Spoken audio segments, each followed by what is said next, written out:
Hey everyone, it's Craig with Aviara Real Estate, your Conejo Valley real estate expert. Hey, I've been having a lot of questions lately as we move into the buying season about down payment. How much do we need? What's it require? How much can I qualify for? Well, if you have questions about that, if you still think it takes 20% or more to be able to buy a home, we've got answers for you on that. I'll be meeting with Tom Covaleski, an expert in the field of lending, and he's going to answer those questions for us. Stay tuned.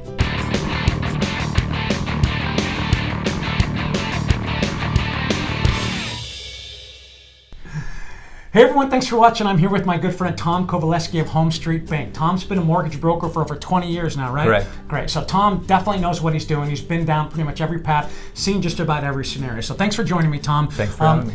The California Association of Realtors recently came out with some statistics on some polls that they've done about buyers' opinion on how much it takes down to be able to purchase a home. Seems like a very high percentage of people are thinking it requires 20% or more right now in today's market to be able to buy a home. Is that accurate? I'd say reality is that most of my clients come in with less than 20% down. Okay. You know, a lot of times people will go through and they'll say, oh, I don't know how my friend bought a house, but a lot of times people get help or it's a special program that helps them get into the property. So I'd say maybe half of my clients come in with 20% down. The other half are 10% down, 5% down, FHA. All sorts of different programs. Now, having 20% down is certainly, or more, is more beneficial to you for multiple reasons. One of them being you don't have property mortgage insurance or PMI. Correct. Explain what PMI is. PMI is the lender's assurance that you're going to make the payment. So it's an insurance policy on the loan from the lender. Correct. So if you have less than 20% equity in the home, then you're going to be paying PMI in most cases. Correct. Okay. So although 20% is great, you don't have to have it. What are some of the other options? I've heard there's FHA, there's all sorts of ARM loans that are available right now. What's out there for people? We'll start with the basics, and the basics are FHA 3.5% down. 3.5.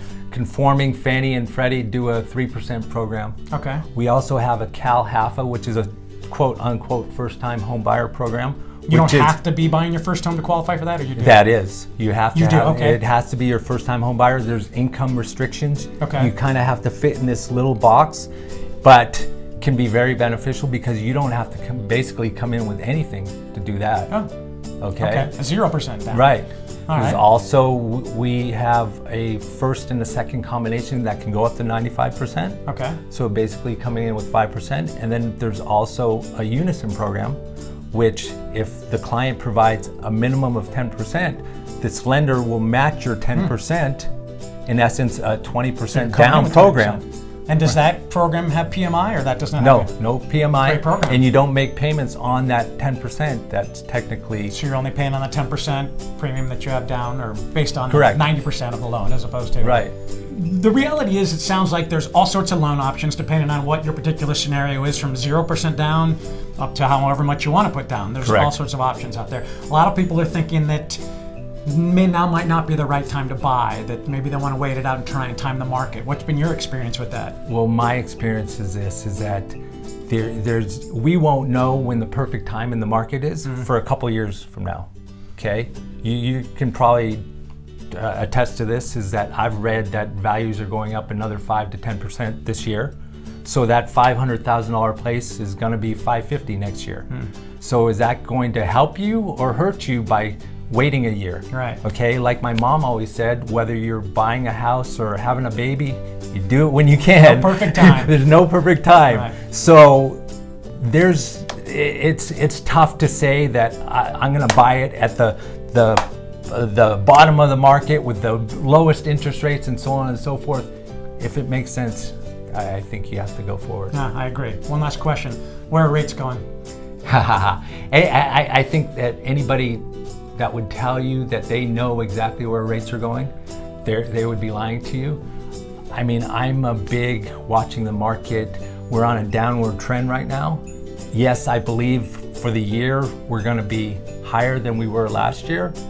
The economy, everything is tied to the economy. So with all the wall and everything with politics out there, anything could happen. But at the end of the year, I think we're going to be closer to 5% than 4%. Okay.